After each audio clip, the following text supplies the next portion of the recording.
The wheels are only ever driven by an electric motor, and that means that we can control the engine that's generating the electricity separately to the driving speed and the acceleration.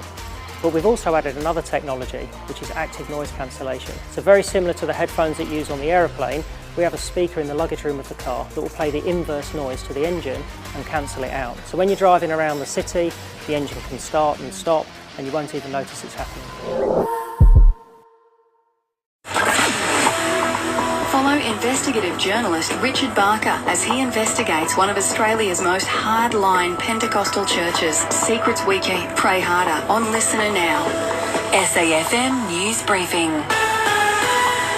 G'day, it's Tom Perri with you. Feral deer will become a bit more of a nuisance than usual in the southeast over the coming weeks as breeding season kicks in. Activity from the pest animal normally rises during this time, causing serious damage to farms and bushland while also increasing the risk for drivers.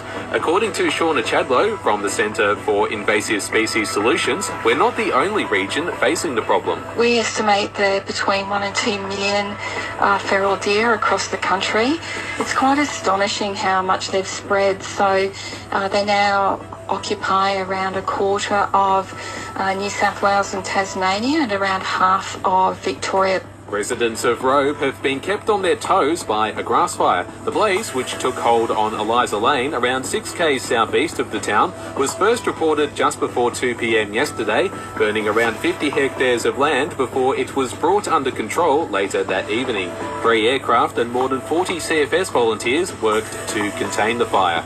Plenty of hands are needed to help with the upcoming federal election. The Australian Electoral Commission is seeking at least 300 workers to assist throughout the Limestone coast, performing tasks that range from helping at polling booths and counting ballot papers to logistical and administrative roles. Workers are particularly being sought for the communities of Beachport, Coonawarra and Willaluka. Still on the election, and Prime Minister Anthony Albanese is today promising a pay rise for low-paid workers struggling to make ends meet.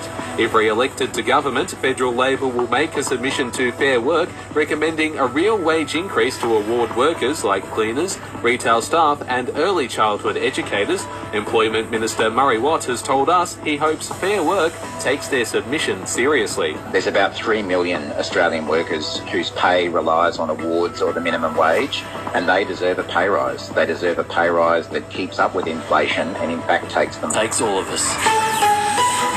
The Howie Games podcast, where the biggest names in sports go one-on-one with Mark Howard. Howie lifts the lid on the real stories behind the headlines. Download the Listener app now.